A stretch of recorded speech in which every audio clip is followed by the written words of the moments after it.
It would be.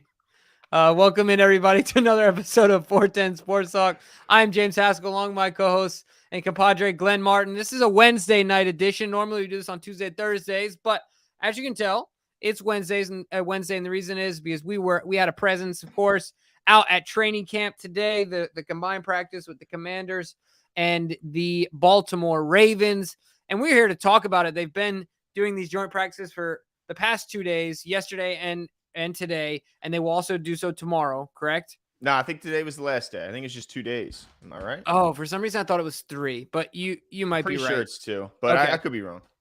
Either way, they got the practices in, and I think that they were probably some of those entertaining practices that we've seen as a program here on 410 Sports Talk. But the other thing too is and they don't play they play the Commanders on the 21st. Yeah, Monday Night Football. Yep. Yeah, but all that being said, how you doing tonight, Glenn? I saw you earlier, but how you doing? Doing well.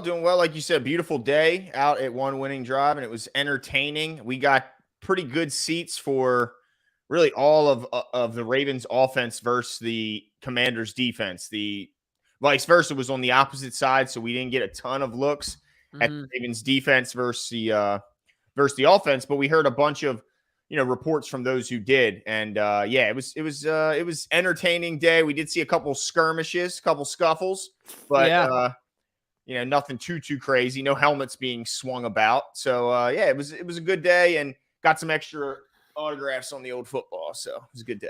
That's right. Yeah. So I mean, I think there's a lot of notes, and it's funny. There's a lot of film that's out there that are a lot of highlights that it was cool to see, but I think maybe let's talk about some injury stuff, because we saw some scary stuff that made us raise our eyebrows. But outside of actually on the field, we know that Marlon Humphrey has gotten a surgery on his foot. Sounds like it was something nagging. John Harbaugh at this point has said that it is not supposed to be long term.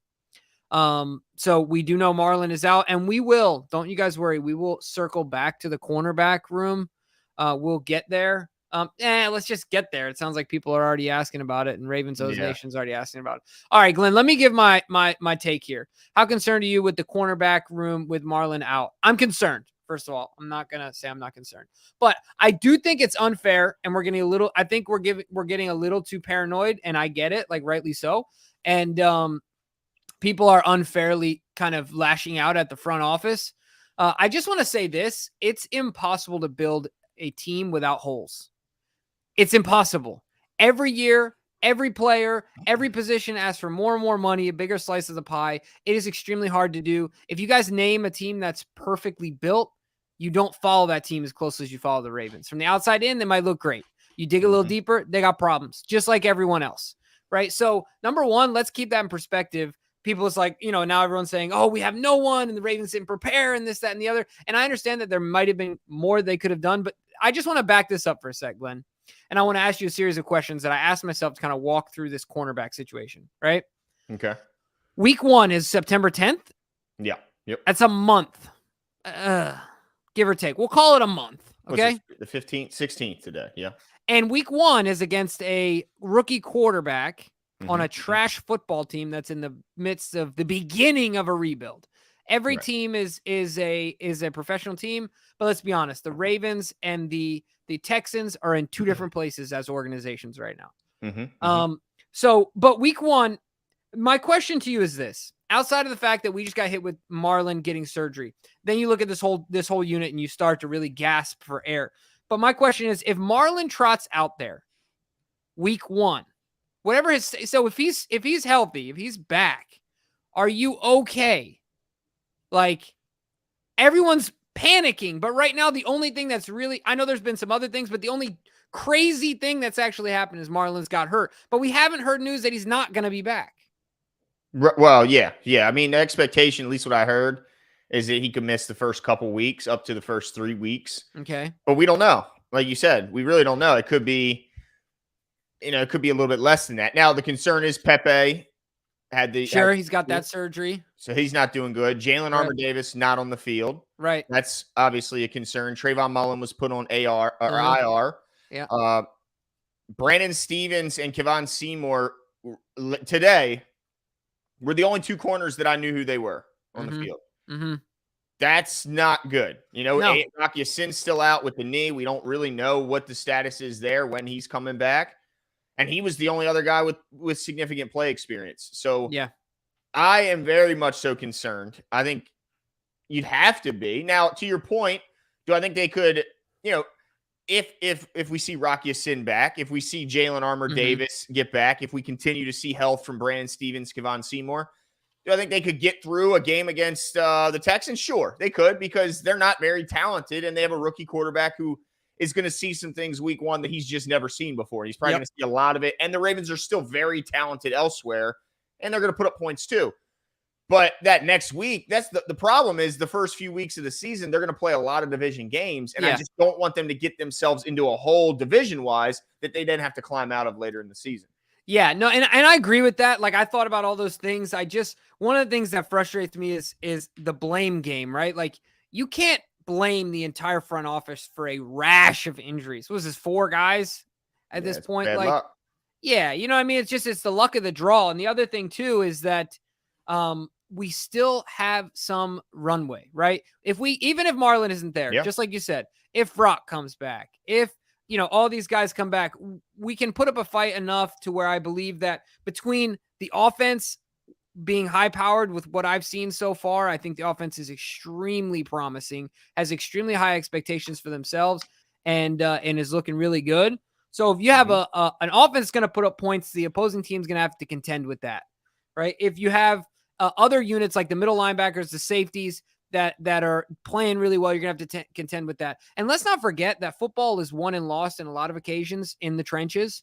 And we're going to talk about this, but I know Michael Pierce went down today, but he came back. I'm sure you saw that as well, which was great to hear. Our boys up front are looking really good. So my point is that if you think of like the 4 units, the outside rush, the defensive line, the linebackers, and the defensive backs, I think as a unit, our defense still is very strong. And so I'm encouraged, and I'm concerned, but I'm not like ready to beat down the front office at this point for the situation that we're in. I think they're going to do everything they can to turn over every leaf to get to where we can. But ultimately, there's only so much you can do when you have 4 guys hit the injury report. Yeah, it is super unlucky. I think the people complaining were really the biggest complaint I heard, and I can understand to some degree, is when they took Trenton Simpson, there was quite a few corners on the board still that had play experience at big time Power 5 schools that maybe in this scenario, with hindsight, that, it looks like they could have went, but that's just adding one other rookie. Does that really make you feel like, adding Keely Ringo from Georgia would have all of a sudden made you feel a lot better? Right. I don't think so. So I get the criticisms to some degree, but look, they went with the best player. And then people say, well, they could have brought in, some other guys. Anthony Averett got signed by the Niners. And was put on IR like 2 days later. So he's gone for the year. So maybe Marcus Peters, and I understand, look, they could have done more. And I think they could have, because here's my problem, Jimbo. This was the biggest area of concern for me going into this training camp was corner. I mean, we talked about it. Yours was edge and mine was corner. Yeah. And we just had a rash of injuries at the position that I was most nervous about. And Marlon, the big one. I mean, with Marlon going down, he was the only one you felt great about anyway.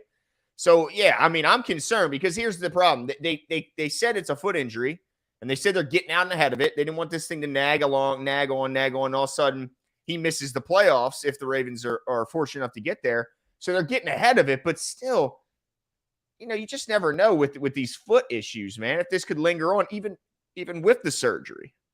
Yeah, that is a tricky one, and that has you concerned. But I don't know if I'm there. I'm ready to just flat out panic yet, and I don't know. I'm just not playing the blame game yet. I do think they could have done more, and I'm not saying that you specifically are. I just feel like I saw a lot of that on social media, and I was like, all right, let's just take a beat. Let's take a second. It's big news.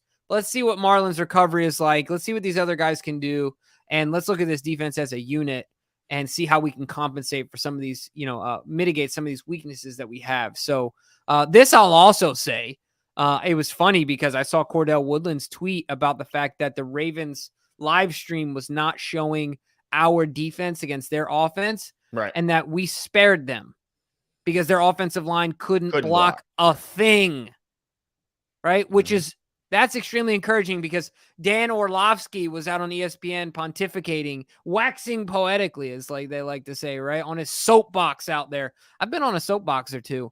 But he said the Ravens don't have a premier edge and they don't have a premier corner. Well, we got a premier corner. Get it right. He just had a foot injury. And apparently today, no one in sight on the offensive line of the Commanders could stop anyone on our defensive line. So that's really encouraging stuff for me to hear and exciting. So all I'll say about our defense as a whole is like, just take a second. We're going to figure this out. And every team still has to contend with our team as a whole. And this offense, based on what we saw today, is looking really good in my opinion. And we're going to talk a lot about that, but yeah, I think to your point, this is this is a team that didn't have a premier pass rusher last year and finished 5th in the league in sacks. So it's not act like you can't have good sack pressure, a good quarterback pressure and sack results without that guy on the outside, because they did it last year. I mean, they didn't have a guy last year. They were 5th in the league in sacks. So that's pretty damn good. But to your point also, Odafe Owe, he whipped out a spin move these last 2 days that no one had seen before. Apparently, this is something he's been working on in the lab with Chuck Smith, and we finally saw it firsthand. He was absolutely shredding the tackles for the Commanders. Now, the criticism is, well, that's not a very good offensive line, but the Ravens treated them as such. I mean, the defensive front was completely unblockable.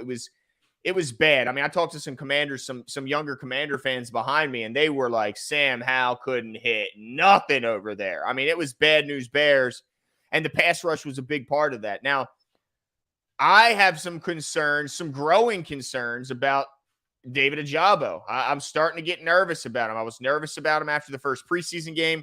People say, guys, chill out. He's working on things. He's got a lot, he's got a lot of football ahead of him and this and that, but he wasn't as impressive or as explosive. That's the part I'm not seeing, the explosiveness again. And it's just, it's got me nervous here, Jim. But I like what I'm seeing from Owe. Love it. But Ojabo, I don't know. Remember that injury he had not long back where he sat out for a couple days of practice? And one practice he came suited, but he didn't actually participate. Yeah. I'm wondering if something's still lingering from that issue. Yeah, I think that's a good point and something to consider. But you're right. Something about the explosion seems off there and not as advertised thus far. So that is a little concerning. And it's also concerning the idea of leaning on Owe. But ultimately, look, anybody that's been watching it for a long time knows I had a big reaction to Owe, and I've never been like a huge believer. Not that I'm a fan because I'm a Ravens fan and I want Odafe to crush it, right? But I haven't found myself being ultra confident in us depending upon him because he hasn't played the most consistent football. But I'll also say this in my defense. You and I have both said that the thing about Odafe and Ojabo, but we're talking about Odafe here, is that they have a long runway out in front of them because they're young in football years, right? And so maybe Odafe is getting it. You know what I mean? Maybe he really is making that jump where other guys come in the league and they're more polished and there's only so much more you can squeeze out of that. You know what I mean? But maybe he really is getting there and turning the corner and continuing to improve. I'm hoping that's the case. Adding a spin move and doing other things is exciting to know that he's developing as a pass rusher. And look, he might be a dark horse this year to come out and break out onto the scene, right? He has all the tools. He always has. Oh, for sure. For sure. So maybe this is the perfect time to, let's see, this is year 3 for him. Yep. Year 3. It's a big year. This is contract extension year. If he gets it done.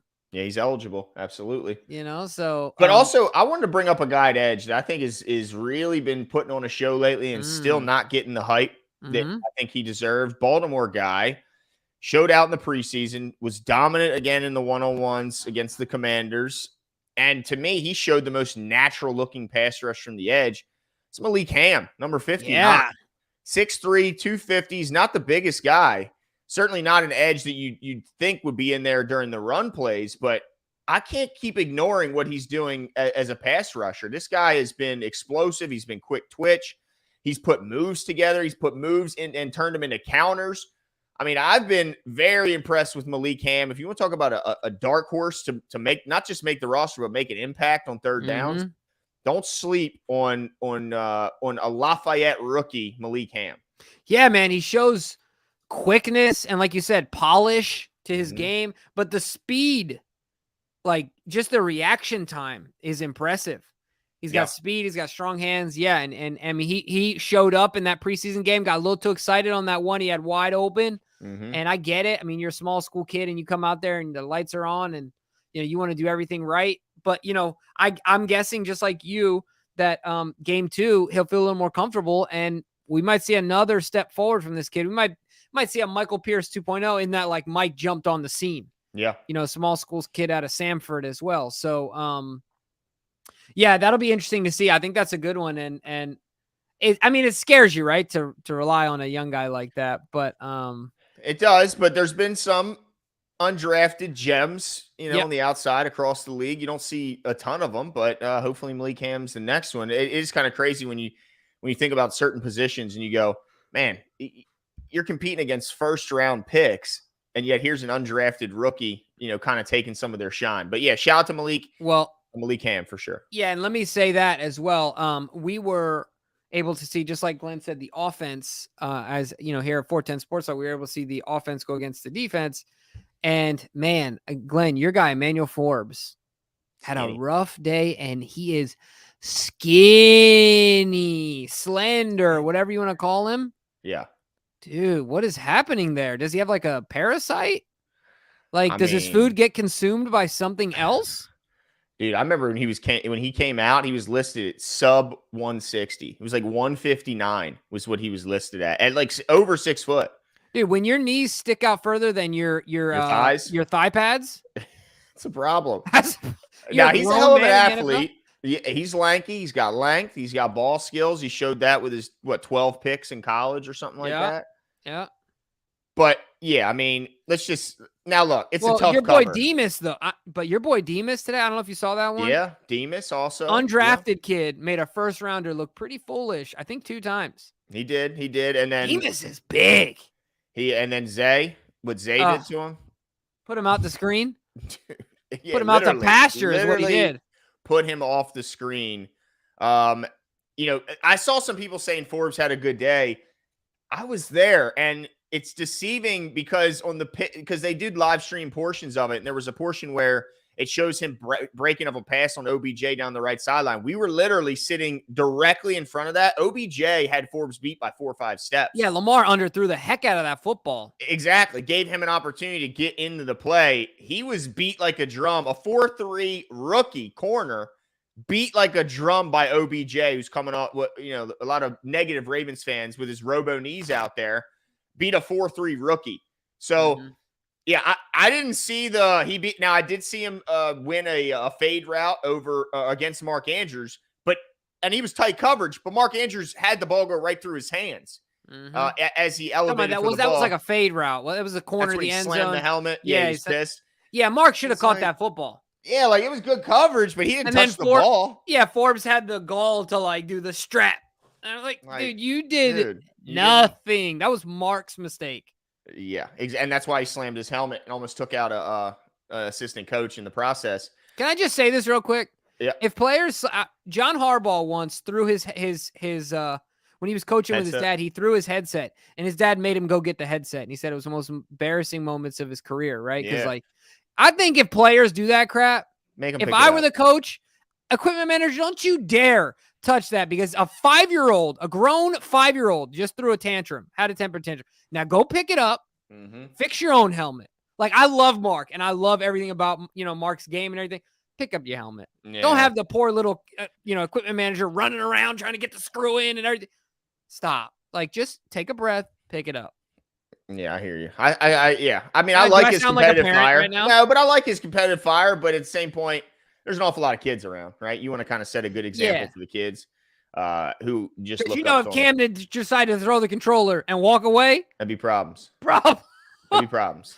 Marco G says, would you rather sign Van Noy or Clowney and trade for a vet corner, or trade for Chase Young and sign a vet corner? Well, here's the problem. Signing a vet corner is, first of all, it's slim pickings. They had William Jackson in, a 30-year-old veteran last seen in a Pittsburgh Steelers uniform. They had him in for a workout, but I thought it was when they asked John about the cornerback market and what's left, and he said, "Look, Ain't much. If you're signing a veteran, it's who's in shape.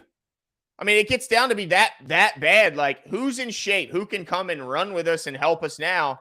And oftentimes, if these guys aren't in shape, they lose it off of that alone. And sometimes the guy who maybe not as talented, but he's been working all summer despite not being signed, comes in shape and can perform, and he'll end up getting the job. So yeah, there's not a ton. Byron Jones, formerly of the Miami Dolphins. I mentioned William Jackson. But does he really want to play? That's the thing about Byron, right? Yeah, I don't think he does. I think he, and that's probably why he's sitting where he's sitting.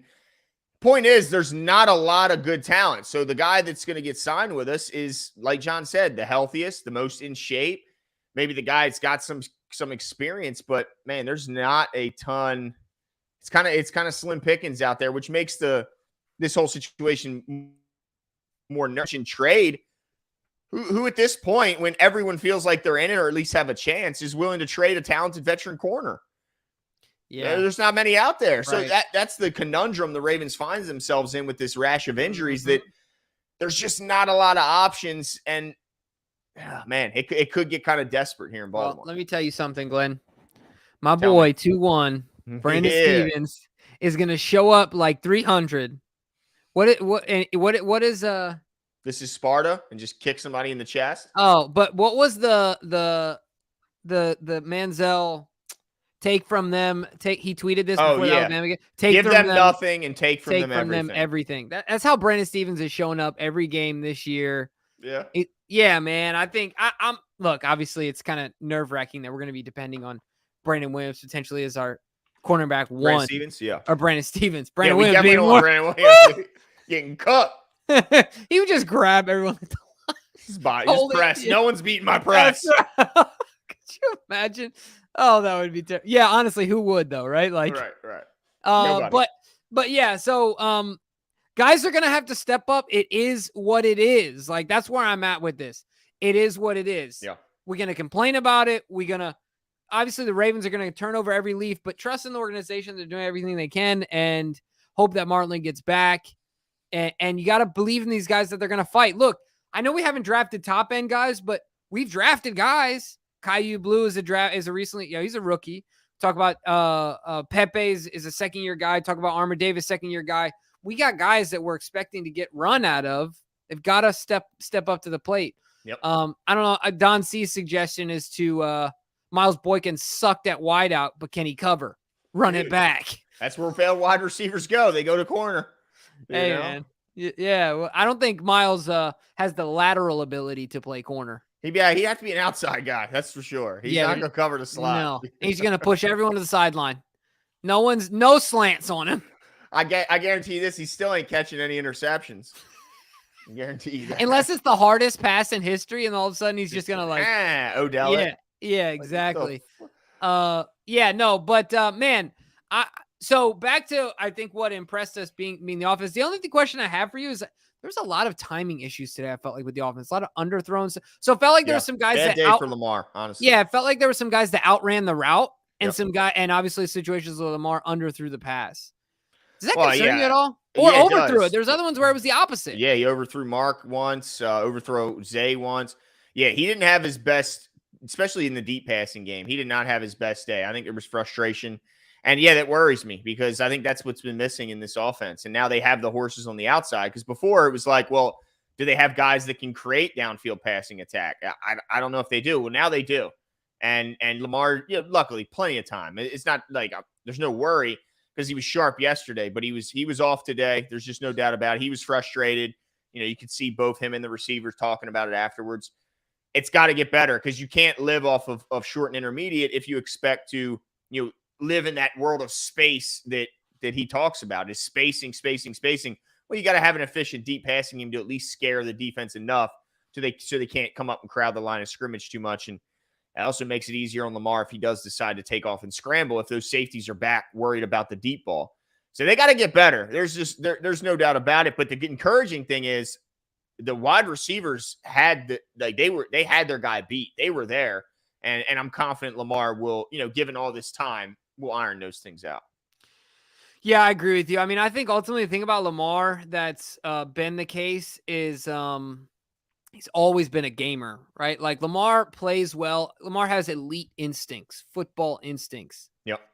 And that's why it doesn't concern me a ton either. I was curious to get your thoughts. Hey, you know what quarterback showed off some pretty incredible instincts? If you say Josh Johnson. You got there. Just before you got there. If you say Josh Johnson. Josh Johnson, in the middle of practice, like the warm-ups, leaves the field, goes to that bathroom right by the snowball stand in full uniform, goes right into the bathroom. Fans are walking out like, what the?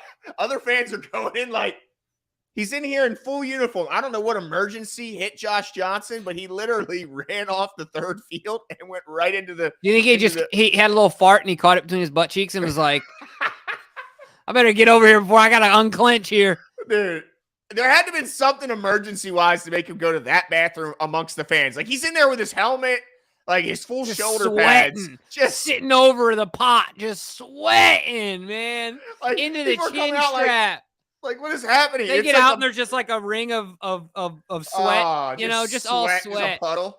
I'm like, what in the hell? And this isn't a single occupancy bathroom. This is a multi-occupancy bathroom. So he's in there with the fans, just sitting there. Like, can you hold my helmet? Like, my son wanted to go in with the ball. I'm like, Cam, what are you going to tell him? Hey, you got one free hand. Sign this ball for me. Like, what? Cam, you can't do that. So I stopped him. But I was like, what the hell? That was absolutely hilarious. But here's something else I want to run by you, Jimbo. Yeah.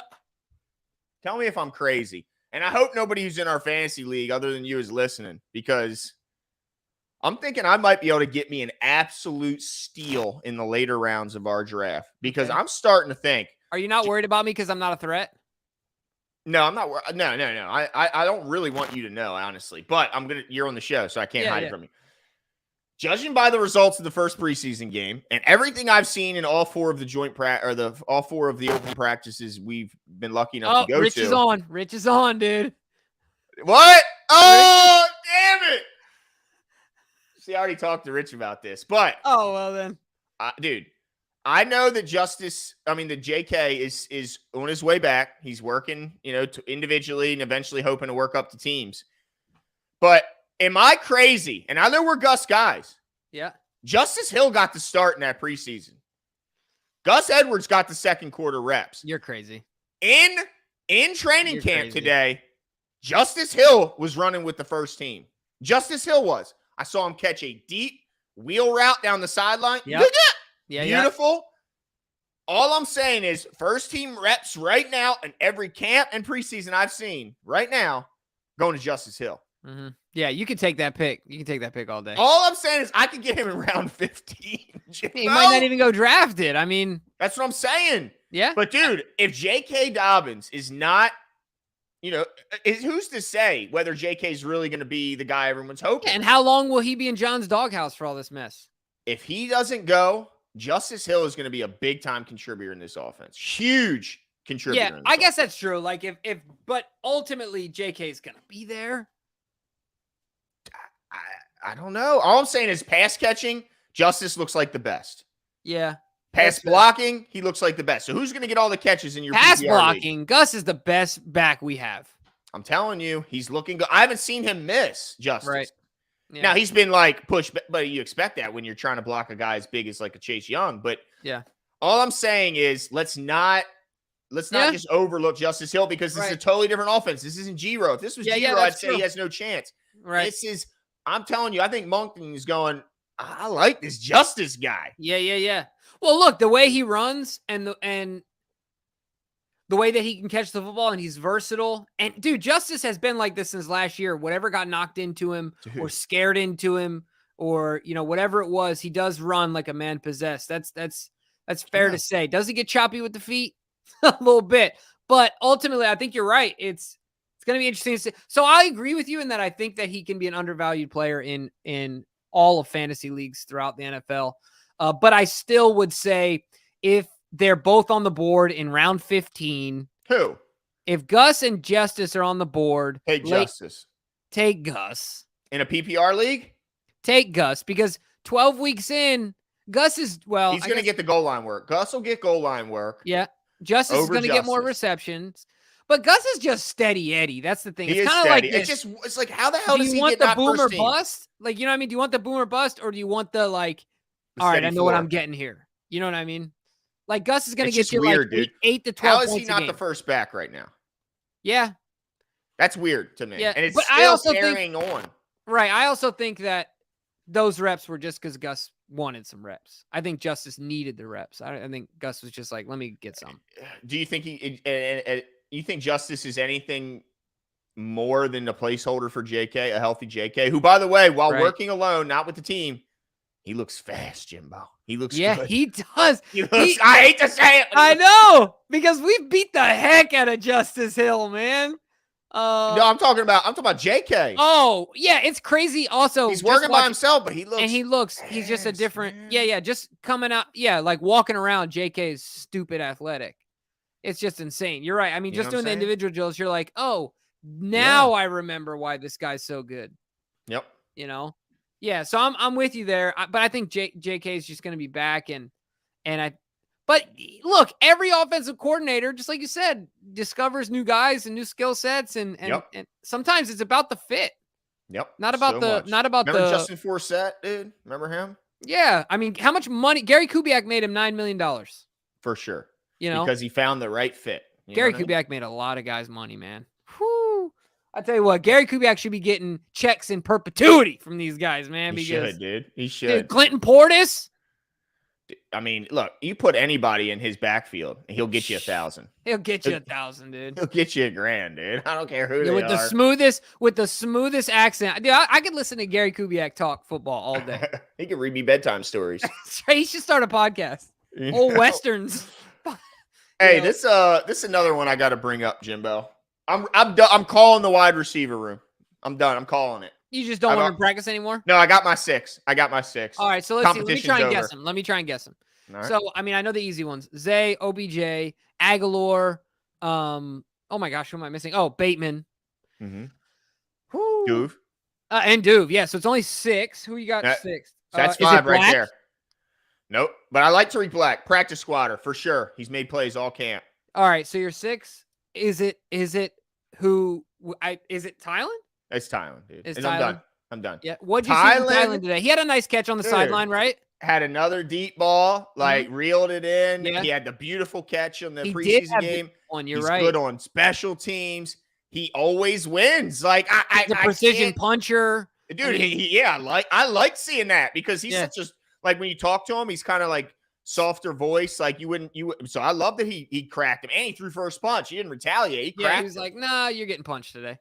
And I like that. I think Tylan Wallace has got to be the 6th receiver. He's done nothing but take advantage of every opportunity that I've seen. He's done well at the one-on-ones. He did well at the red zone. He showed up in the preseason game. I just hope he continues to go in the direction he's headed because I don't want to see James Prochet. James Prochet did have a nice catch in the back of the end zone, but to me, gamers are gamers. Yeah. And he ain't a gamer.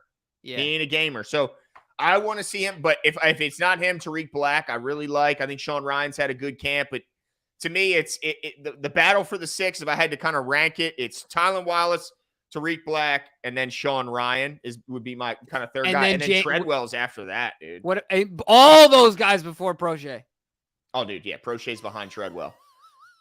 I mean, only because, dude, you can't. As soon as you touch the ball, you get it ripped out of your hands. You don't even fall to the ground. You strip. You just get ripped. You just ran without the ball, Like that's the worst fumble. Like at least if you get wrecked or if the helmet hits it perfectly or something. You know when you watch little kids, and grabbed it out of his hand. Yeah, like little kids that play basketball and the one kid is really good and the other kid is bad, and the 5-year-old that's good just runs up and grabs the ball and runs the other way. Just takes it. Yep. Yeah, and it's like, wait, I thought you can't do that. The other kid stops. He's like, that's got to be against the rules. What's happening? What happened? Yeah. Like no, he's better. He's just better. Yeah, it's exactly what that. Oh my gosh, dude, that was an embarrassment. So I'm ready. I'm ready to give Tylen the job. I'm ready to. Jesus, dude. I love Don C earlier. He's like, I love Jimmy keeping his cool when he's battling the. Oh, dude, you have no idea what I'm going through right now. Like, whew. Yeah. All right. I just changed some things up. Hopefully that helps a little bit. But Yeah. no, yeah, I think there's a ton to be excited about offensively. I also thought it was interesting. We've seen Ricard working with the tight ends and backs again. Offensive So line over. yeah, that experiment is so he's making this team as a tight end or a fullback, or he's not making this team. But Yeah. he didn't play. Oh yeah, I guess that's true. He's coming off the injury, kind of thing. But he didn't play preseason. I'll be interested to see what his clock is like in preseason game 2. Well, they still don't have a tight end that can block, so I think his job, What like they about know, Vokalek? Vokalek, he's big, but he's not even that great. I And don't he's see it. not. I mean, how many people can block at a level Yeah. that He can't block a that D Pat, tackle and then go block a safety. right? Pat is literally a Pro Bowl blocker. Like, He's a polar bear. yeah, I mean, absolutely. he's a 6'3", 310-pound guy that can block anyone on the field. That's not something you see every day. But I was glad to see Ricard back with the tight ends and running backs, because I was like, Jesus, either that's a really bad look for our guards, or that's a really bad look for Ricard's chances of making this roster if they're not even letting him get reps at tight end and with running back. So I'm glad you mentioned that. I think that's a really good point. I got a lot of offensive notes here. I'm just going to run through. Keaton Mitchell, dude. By the way, Keaton Mitchell keeps getting asked to do more things. I saw him everywhere. He was a gunner, obviously getting a ton of work at punt and kick return. He was getting some first team reps. I saw a couple times with him where he was catching the ball out of the backfield, running from, catching the ball from Lamar. I think Keaton Mitchell's going to be really tough to keep off this roster, Jimbo, because every time they ask him to do stuff, he's been good. They asked him to be a gunner. He got right past the 2 guys trying to jam him, which, by the way, not a lot of even veterans were able to get past him. This is a rookie, undrafted guy. Right by him. Mm-hmm. Got down there, was able to make a play. I think Keaton Mitchell's going to find his way onto this 53-man roster, which is crazy, but there's no way this guy gets through with the kind of tape he's put on, especially in a joint practice against another team, which another team got to see him up close and personal. If he keeps playing well in the preseason, no way he doesn't make this team.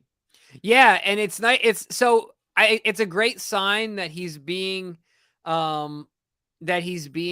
used in all these different ways, because what it means is that coach liked something he saw and it's like, all right, well, let's try this out. All right, well, let's try this out. All right, let's try, that out.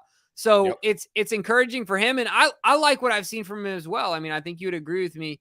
It's been really exciting to see him as a player that's easy to root for, right? An undrafted guy who's running hard, doing all the right things. Like guys like that, you just want to root for. So yeah, he's really done well and looked like he belongs here, which is exciting. And also much bigger than I thought he was going to be. Mm-hmm. Yeah. He's well put together. I think ultimately Melvin Gordon finds his way onto the practice squad. I don't see a team that would legitimately add him to their active roster unless they see a rash of injuries at running back elsewhere. So I think Melvin Gordon's going to be left out. And that's okay. That is okay. Now, Keaton Mitchell, they could get cute and try and squeeze him through, but that would make me awfully nervous to see him, get scooped up elsewhere. I just think he's too valuable. He can do too many things. Let's see. Oh, I know we touched on it a little bit earlier, but dude. Oh my God. This is unbelievable. Zay Flowers' ability to stop. I just want to highlight his ability to stop is so ridiculous. And people are going to go, that sounds ridiculous. It's absolutely what it is. It's stupid. He can stop like 1 to 2 paces sooner than everyone else on the field. Yeah, I never understood what that was in real life until you get deep into sports and you simply realize that I don't need to outrun everyone in front of me. I just need to run fast and then stop faster than everyone in front of me. Yep. It's incredible how effective that is. Like you said, it's underrated. Like people get confused by it. Stopping power is just as, if not important, as your get up and go, like your quicks. And he has that too. Oh, it's just his stop stupid. And his start is so ridiculous, Jimbo. Yeah. He had that guy. He ran that China route. I don't know if anyone's seen the clip. I'm sure it's floating around. It was right in front of us. Again, we got really lucky where we were sitting today. Mm-hmm. This guy, he wasn't even looking in the right direction, much less he wasn't facing the right way. His head was looking in the complete opposite direction. I mean, he spun this man around, and it was even better and it was more special looking than anyone on the field, OBJ included. Like in one-on-ones, they weren't even in the ballpark of him. Like he was leaving guys in his dust. I mean, this guy is going to be absolutely special, man. If he can stay healthy, Jimbo, And Mhm. honestly, I know we keep talking about this, but again, Charlie Kohler, look, he can't separate. He can't get open. So that's the problem. He needs to go up and win a 50-50 So you're bringing ball. up Charlie Kohler following Zay because of Well, my I mean, hot one take. is just ridiculously good looking right now as far as how he's trashing people. And Right. Kohler looks how he should look, like a second-year guy who didn't play much as a rookie. Yeah, no, Zay is looking amazing, and you're right. It's the most special thing you see out there right now. That's a great way to put it because it's The whole just, field. yeah, dude, it's just insane. I don't even think it's a stretch to say he's got Brembos, he's got ridiculous breaks, He does. and he just digs like nobody, like no one else. He can just, I mean, he looks like AB. I don't care what anyone says. That's what he looks like. The way that he can get open He in does. such a short span of the field. Mhm. It's insane. I mean, it's so cool to watch, and it's not going to stop. As long as he stays healthy, he's going to have plenty of opportunities this season. Because look, OBJ is going to draw a ton of attention. Bateman, once he's healthy, is going to draw a ton of attention. Mark. You better believe Mark, a ton of attention. And he better, because Lamar still likes throwing to Mark. Yeah, and I'll also say this. I've said this before. I'm not a betting man, but seriously, whoever set the over-under at FanDuel for, I think it was FanDuel for 800 yards, that means Mark has to get, if my math is correct, on an average. So what, he has to have either 8 games of 100 yards. That's half the games. Less than, yeah. Right. He has to average somewhere under 50 yards a game in this offense. And offense, by the way, last year, Georgia highlighted their tight end, who was their best, who's their highest pass catcher. He's going to fall off the bus with 50 yards. And when stuff breaks down, Jimbo, who's Lamar looking for? Yeah, we saw it today. I mean, it's so funny to me because everyone is all concerned. How's Mark going to get the ball? How's Mark? If anybody saw practice today that isn't in the, like that, this is why. Look, let me just say this really quick, Glenn. I want to ask all of you that are out there right now, who that is not directly on the Baltimore Ravens payroll, right? From a media standpoint, is spending 2 hours or an hour and change with you to talk about the practice today that was there. Like, this is where you get the stuff. Like, this is from the source, eyeballs to mouth. Whoa, hold on. Okay, eyeballs. Okay. Right from our eyeballs, out of our mouth, onto the screen, so you guys get it here. But my point is this. Just like you said, Glenn, Mark, I think in one drive, he got 4 balls. Yeah, man. And 3 of them were consecutive. Mm-hmm. Because Mark is a cheat code. Yeah. It's insane to me. Mark is still going to be the man. Like, I can't wait. I'm so excited for this offense. It's going to look ridiculous. Who's going to guard Mark? Yeah, I can't wait to see who tries to guard Zay. I mean, yeah, you gonna put Joey Porter on Zay Flowers? It would be bad for Joey. It would be really bad, just because he's a big, long guy. I don't exactly. The acceleration from Zay is just. I mean, I guess Denzel's got the best shot. Denzel, what is it? Washington? Denzel Ward. Denzel Ward. Yeah. Denzel Washington. That's the freaking actor. Hey, Denzel can probably do it, dude. Nah, he can do anything. Dude, give him 6 weeks to prepare for a role. He'll be Dion, dude. Hey, you ever seen him in Fences? Prime. You ever seen him in the movie Fences? I didn't watch it because I heard it was nothing but arguing, is what I heard. No, the movie, it's an incredible movie, but it's a ton of great soliloquies by. If you're a Denzel guy, I'm a Denzel guy, dude. But it's not his best movie. Point is, and a heck of a baseball player. Yeah. So look, I believe whatever translates. Yeah, I believe it, man. But yeah, my point is that, like, I think maybe only Ward has some sort of a who else in the AFC North? Yeah, you gonna put Patrick Peterson on him? Oh, nah, he's a little too long in the tooth for all that. Yeah. So our offense is going to be a problem. I know everyone's worried about the corner and everyone wants a perfect team to roll out there week 1. They don't exist. No. Like, and look, I also want to say this to buffer my point. This is why you have a franchise quarterback. You remember all those years, Glenn? Now, Tom Brady's the GOAT. You remember all those years when everyone would talk about Tom Brady has no one to throw to. You know, Tom Brady's dealing with all these injuries. This, that, and the third, right? And what did Tom do? He went out there and won football games. Yep, he made it right. happen. Like, when you have a franchise guy like that, That's what you pay him to do. Hey, Lamar, we got some deficiencies here. I'm not asking you to carry everything, but we need some help on defense. We need 30 points a game. We need 27 points a game. Get us there, right? Like, that's why you pay that guy. I mean, if not, then why not? Yeah. I mean, then why else would you pay him? Hey, I wanted to ask you something that we haven't had a chance to talk about, even though it's come out. It is something we've seen over a week now. When camp first started, we didn't see any wristbands on the quarterbacks. And then over the last week, we've seen the return to all quarterbacks having a wristband. That. Yeah, I have not. Yeah, they all have a wristband now. So does that mean, do you think that's part of the process? Do you think that is any indication on how the quarterbacks are picking up the offense? What do you think all of a sudden all the quarterbacks now have wristbands means? So I think two things. It could be experimentation. Okay. Is my first thought, just seeing what works better. Ultimately, it's all about Lamar's comfort. But the other thing I think is that it wasn't just Lamar, just so everybody knows. It was all quarterbacks. But ultimately, it's about it's about Lamar, right? Yeah. But the other thing, too, is I think it could be about, all right, the most important thing right now in camp is executing the right plays. Like, let's just get the right play in. And then you'll get used to it via due to repetition, and you'll be fine. You know what I mean? I think that could be something like that. Okay. Free wristbands indicate wristbands indicate free beer. Nice. Yeah, absolutely. Hey, I also wanted to ask you, we saw Ronnie Stanley's been down with the ankle, and McCary was in there today at left tackle, and they're saying, it's just that they're progress. This is part of the ankle thing, and there are no worries here. But if that's the case, we also saw a lot from Faalele in the preseason game. Looking good no matter which side he was in, left or right, he was looking good. At left guard, it looks like Simpson is the leader.